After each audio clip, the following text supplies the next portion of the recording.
At a time that AEW president Tony Khan says the AEW roster is the most stable it's been since the company's inception, a major online Twitter spat between Andrade and Sammy Guevara rages on. We're going to talk about all of that, plus all of the tweets and details. Dave Meltzer says he feels guilty about the backstage brawl between CM Punk and the Elite at All Out. Dan Lambert has left AEW, and we've got the reason why. Another top AEW star is also teasing his departure from the company.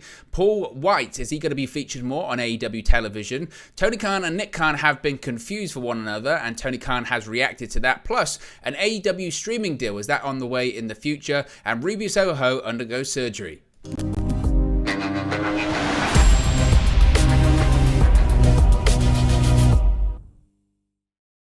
Hey guys, welcome back to Wrestling News 365. Hope everyone is doing very well. As always, there are plenty of news stories to get into in the world of All Elite Wrestling, so let's get straight into this because the backstage beef in AEW continues. We've seen over the past several months big backstage blow-ups between the likes of Eddie Kingston and Sammy Guevara, of course, CM Punk and the Elite, which everyone involved is still suspended for. But we now might see another one between Andrade El Idolo and Sammy Guevara, and even Ricky Starks has got involved in this as well. So let's get straight into this story because it's really been dominating social media today from an AEW perspective. Now, Tony Khan before this has actually praised the stability of the current AEW roster. Now, 2022 has been, let's face it, probably the most tumultuous year in the short history of All Elite Wrestling. Of course, at the start of the year, Cody Rhodes exited the company. Later on in the year, you had major injuries, outside obligations, and suspensions, removing the likes of Samoa Joe, MJF, Adam Cole, Kenny Omega, the Young Bucks, CM Punk, and many more at different points of the year. Now, with the brand and company hot off the Grand Slam series of shows, Tony Khan has told Robbie Fox of the My Mum's Basement podcast that for the last 6 weeks, the brand has been the most stable roster they have had all year, and he has also said that Warner Bros. Discovery is very pleased with the recent success of AEW programming in the rating. He said, quote, "We're on the best run of Dynamite ratings. The best 6 weeks we've had all year have been the past 6 weeks. I think it's been in large part due to, most of all, the great support from the wrestling fans, but also the wrestlers. Right now, we have a great crew. We have great champions, great contenders up and down the card, and now great stories coming into place because this has been the most stable TV crew we've had all year." Well, possibly this could just change a little bit because we've now seen this big blow up between Andrade and Sammy Guevara on social media. Now, I'm going to do my very best to try and follow this in a linear fashion because it's quite difficult because there's been a lot of back and forth. So, Andrade El Idolo, it starts with him. Andrade El Idolo has called out Sammy Guevara, claiming the former TNT champion previously complained about his strikes, saying he hit too hard. Now, there has been a lot and a fair amount of backstage drama in AEW this year, most notably between CM Punk and AEW EVPs Kenny Omega and the Young Bucks, who are all currently suspended following their backstage altercation after All Out and, of course, after CM Punk's comments in that post-show media scrum. Now, speaking with Mass Lucha about his own issues with Sammy Guevara, Andrade said this: "I learned about," talking about all of the all-out backstage fight gossip, initially via social media, with many headlines saying this guy fought this guy and all of that. Everyone usually stays at the same hotel on Wednesday for Dynamite until the Thursday after. I trained in the gym, and then a guy reached out to me and asked if I had heard about the altercation, and I was like, what? When? What happened? I learned there was an issue between Kenny and CM Punk. The two of them have always greeted me well, and I've got nothing bad to say about them. And the same thing goes for the Young Bucks. They are all good with me, but I did have one issue with a wrestler. I am going to say his name. It was Sammy Guevara. I had an issue with him because he once came into the locker room and complained we hit him too hard. It's wrestling. Solve it in the ring. If I hit hard, hit me hard too. I learned that he came in and that he accused me like a little girl. After I learned about it, I spoke to him and asked if he had an issue with me, but he said he did not, and that's all there was to it. It's funny because not even in WWE, for example, Sheamus likes to hit, and all my respect for him because he loves to hit hard and he loves the strikes. He is wild. Even The Miz likes to throw strikes. Not even John Cena complained about me. So if he did not complain, imagine this kid who is just starting, but there's that. Now, Sammy Guevara seemingly appeared to respond to these comments on Twitter, seemingly calling Andrade a favor hire. This is what Andrade, the response to Andrade was from Sammy Guevara. He wrote on Twitter, quote, "You are a jobber, a favor hire, be grateful bitch." Now, the issue is that he didn't actually at Andrade AEW. We don't know if this was directed at Andrade. Clearly it was, but he didn't directly mention him. Twitter went wild attempting to figure out who Guevara was taking shots at, and fans have theorized that it potentially correlates with this new interview mentioning Guevara's name. AEW, of course, as I mentioned, was commenting that Guevara had complained backstage that Andrade hits too hard. Andrade, as I mentioned, noted that he's worked with a lot of people, and nobody has has complained, and that's what happened there. So this is what Andrade had to say regarding Sammy Guevara after mentioning that. Andrade responded saying, quote, "I said it to your face. If you had a problem with me and you said nothing, I won't beat your ass because I'm a professional. Don't be scared. When I say something, I name names, and I'm not scared to get fired. Hashtag Sammy." Then Guevara then quote tweeted that and said, quote, "You didn't say shit to me, you liar, but here's some truth, you ungrateful prick. You want to be jobless, you would be jobless if it wasn't for your dad-in-law. Are you really mad at me or mad at yourself for failing to get over for a second time? Just go back to WWE like we all know you want to do and F off." Andrade then responded to that, said, "Okay, I'm a liar. See you on Wednesday. I'll tell you to your face again. And nothing you say that you do not have any problem." So it's gone very much back and forth here, and it is continuing more and more between the two. And I don't suspect, honestly, that this is going to end anytime soon. And again, and this just goes to show a bit, going back to the situation, the altercation between CM Punk and the Elite, or Ace Steel and CM Punk and the Elite rather, that you've now already got two sides of the story that are vastly different. You've got Andrade in an interview saying that Sammy Guevara went into the locker room where he wasn't there, complaining that he or his team hit too hard. Andrade allegedly goes up to Sammy Guevara and says, "Do we have a problem?" And Sammy Guevara says no. Sammy Guevara disputes that and says, "You didn't say anything to me. You didn't confront me." So there's already a breakdown in communication there. And it would appear, if you think that this is incredibly unprofessional, that they're doing this in a public forum, it would appear you're not the only one, because AEW star Ricky Starks has shared his thoughts on social media, tweeting, quote, "Man, can my co-workers just shut the F up for a minute?" Starks has since deleted the tweet. And again, it's just ironic, isn't it, that at a time that Tony Khan's talking about how stable the AEW locker room is, and how many reports recently we've heard that for the last few weeks, the AEW locker room and the AEW backstage vibe has been as good as it's been in a really long time, it would appear not. And I think when it comes to Sammy Guevara, what's also interesting is that this isn't the first time that we've heard Sammy Guevara have a backstage issue with someone. We had Eddie Kingston actually serve a suspension after a backstage altercation with Sammy Guevara. Now, they since worked out their issues, and they did have their match at Rampage Grand Slam, but the issue stemmed from Sammy Guevara seemingly saying something in a promo that didn't air on television in the end, but saying something he didn't clear with Eddie Kingston ahead of time. Kingston then went up to him backstage to confront him on the matter. Sammy Guevara reportedly kind of enraged Kingston by sort of blowing him off or smirking or raising his eyebrows or whatever at him, and Eddie Kingston pie-faced him or slapped him in the face. And Eddie Kingston, because of that, was suspended, I believe, for a week or 2 weeks.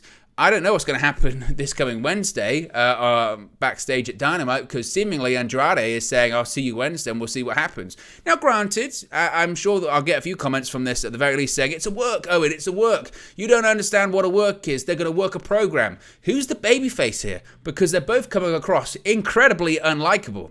Now, I think if you trace it back to the start, you could argue Andrade, why would you go out in an interview and name drop Sammy Guevara? You've started that, and now it's, blossomed into something else. However, you would then also say, Sammy Guevara, if what Andrade is saying is true, why would you be going around backstage complaining about someone hitting hard and not take it up with the rest of themselves, if that part of it is true? And now it started to build up into something more than necessarily it should be, and now we're looking to a situation where I'm sure phone calls now should be made by AEW Talent Relations, resolving this before it gets worse. AEW needs to learn from the mistakes of the past. If you look back to the whole CM Punk, Kenny Omega and Young Bucks situation, that got way bigger and got way out of control, way more out of control than it ever needed to be. And frankly, what's wild about that CM Punk situation too, let's face it, is that Hangman Page was an instrumental part in all of that. Of course, he was never in the brawl because he wasn't in the building All Out after the event, but at the same time, he was involved in that. He went into business for himself on television. What Punk did afterwards was just as unprofessional, but there were also rumors about,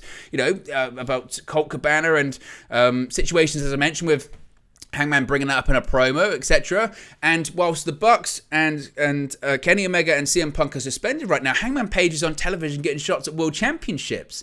And it would appear that he's been rewarded for sort of stoking those flames, as it were. So back to my original point, AEW really, really needs to learn the lessons, if they've learned any, out of the CM Punk, Young Bucks, Kenny Omega situation. And they need to be talking to Andrade, to Sammy Guevara right now. If they haven't already, they need to be talking to them now, because they need to resolve this before they're there together in person on Wednesday. They need to talk to both, talk together on a call, and by the time Wednesday comes around, they need to have an in-person discussion to resolve all of this, because this doesn't need to get bigger than it already has. And frankly, they need to have a chat to the entire AEW roster saying, if you've got issues with each other, you don't air them out online. You don't air them out on social media. I agree with what Ricky Starks is saying.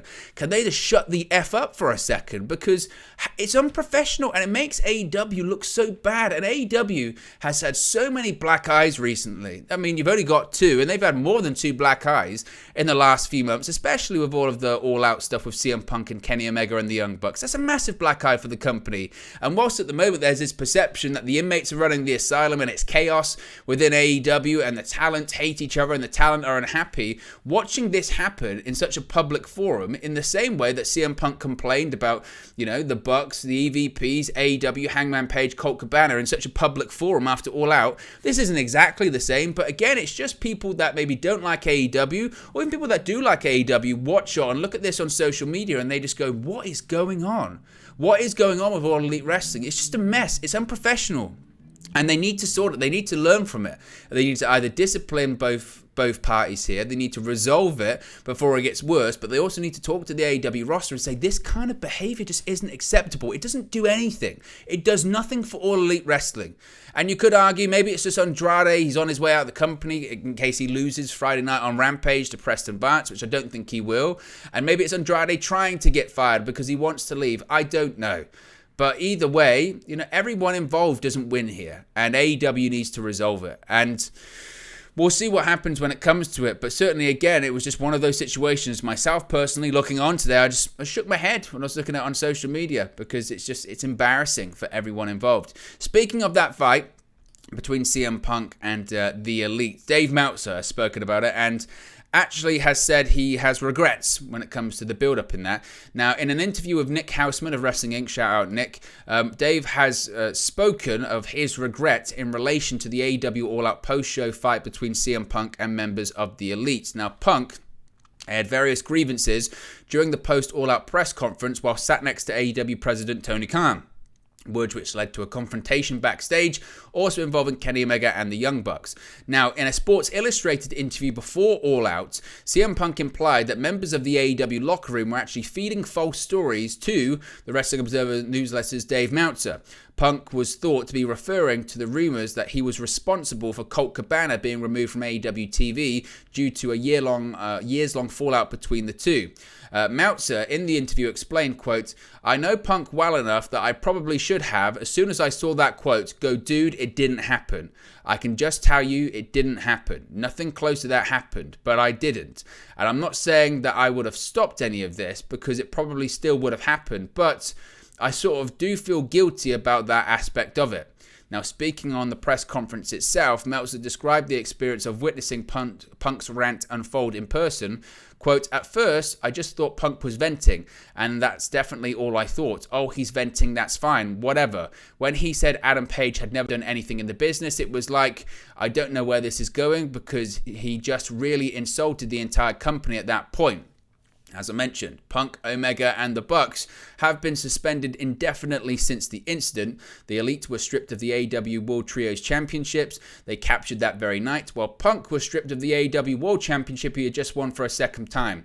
Punk's future is still unknown, although it was reported by multiple outlets that he and trainer Ace Steel are not expected to return to the company. Again, we haven't had any update on that. The only thing that has really been confirmed about Punk is that he has undergone surgery on a torn triceps he suffered in the main event of All Out. Now, when it comes to Meltzer's comments there saying he feels guilty, I suppose he probably should feel an aspect of guilt. Honestly, if CM Punk had the perception that Dave Meltzer was being fed stories from the Young Bucks and from Kenny Omega, which Dave Meltzer has denied. Now, I would argue, and I'm not implying that Meltzer is lying here, but if he was being fed stories by Kenny Omega, by the Bucks, he's not going to come out and admit that. That's one thing. He wouldn't do an interview like he did with Nick and say, yeah, they have been talking to me, this, that, and the other. He wouldn't. He just wouldn't, because how does that make him look good or anyone involved look good? You never out your sources as a journalist, as they say. So that's one aspect of it. Should he, if he's got this relationship that he's talking about with CM Punk, which, CM Punk called out Meltzer and he called out Brian Alvarez, not only in that Sports Illustrated interview, but also in that press conference, he called out Brian Alvarez by name, who also was there too. If that was the case, then Meltzer should have, if he has that personal relationship with Punk, he should have reached out to him and said, look, it's not true. That is not true. He shouldn't have let it fester. Now, Dave Meltzer isn't responsible for all of this. The stories were published by other people too, the ones that CM Punk were referring to. But I think he's probably right to have an element of guilt for that situation. But ultimately, the real guilty parties are, the talents involved. And as I mentioned, Dave Meltzer doesn't have responsibility for CM Punk's AEW career seemingly coming to an end. I believe that's on Tony Khan. The buck stops, pun intended, I suppose. The buck stops with Tony Khan. Tony Khan and AEW, but particularly Tony Khan, let that whole situation between CM Punk, between the Elite, between Colt Cabana, between Hangman Page, he let that situation get out of hand. He did not manage that situation appropriately, and it blew up in his face while he was sitting right there in Chicago. And he's the one to blame for that. And in my opinion, he still hasn't totally resolved it, because clearly, as we've just spoken about earlier on, the situation in the AEW locker room still isn't much better. Dan Lambert. We haven't seen Dan Lambert for a while in AEW, and it appears we're not going to because he's left AEW. Former AEW star Dan Lambert has discussed his decision to move on from the company, saying that he thought his character was becoming stale. Now, Lambert made his AEW debut with American Top Team in 2021 before becoming the mouthpiece for AEW stars Scorpio Sky and Ethan Page. In an interview with Chris Van Vliet, Lambert discussed his decision to wind down from his on-screen appearances. When asked if he's working with AEW, he said, quote, "Not now. About 2 months ago, we finished up our feud with the Men of the Year. We had Scorpio Sky drop the belt to Wardlow. Sky was going to take a couple of months off because he had a knee injury that needed to heal. Page was being repackaged so he could do what he is doing now with the firm and with MJF. I thought that it was a good time to wind down. I thought that I was getting stale." Lambert added he'd be open to a potential return to AEW in the future. The reactions were still good, but I just grabbed Tony after the show and I said, I think this has run its course. I don't want to go backwards or overstay my welcome. He was like, yeah, man, sure. If you have an idea for something in the future, then come back, then sure. Whatever, call me. If Tony called me tomorrow and had a good idea and I liked it, then sure, I'll do it. The Dan Lambert situation, they tried. They tried and tried and tried with the Dan Lambert character. And to the point where they even tried him to get the crowd to cheer Cody Rhodes, and even he couldn't do that. Even he. Cody Rhodes, this is how crazy the Cody Rhodes situation was. In AEW is that even Dan Lambert couldn't get Cody Rhodes to be cheered. I didn't hate the Dan Lambert character. I would agree with some people's perception that maybe he had go away heat, as opposed to actual proper heat. But they tried it, and just in retrospect, coming out the other side, did anyone truly get over because of it? Did Scorpio Sky get any more over because of Dan Lambert? I don't think Scorpio Sky TNT title reigns worked. Was Ethan Page better off because of it? No, I don't think so. That whole TNT Championship picture, it's a shame because the TNT Championship really did mean something to a point last year with Miro's title reign and obviously the reigns before that, but it just became a massive mess this year with everything that was going on with Cody Rhodes and then, Scorpio Sky, etc. So it's a shame it didn't work out with Dan Lambert, but he could indeed be back in the future. Another name that could be leaving is Shawn Spears. Could Shawn Spears be on his way out of AEW? Shawn Spears has potentially hinted at leaving the company, which would make him the latest of several stars to indicate they are done with the promotion. Per WrestlingNews.co, the chairman posted a GIF on Twitter which said goodbye. He deleted the post shortly afterwards. And some people at the time assumed that Sammy Guevara's initial tweets had something to do with Shawn Spears. It doesn't, of course. It has something to do with, seemingly, Andrade El Idolo. Shawn Spears was a Cody Rhodes guy. He was a Cody Rhodes guy, and because he's Cody Rhodes' friend back in OVW. And Shawn Spears, how many different gimmicks has this guy had in AEW?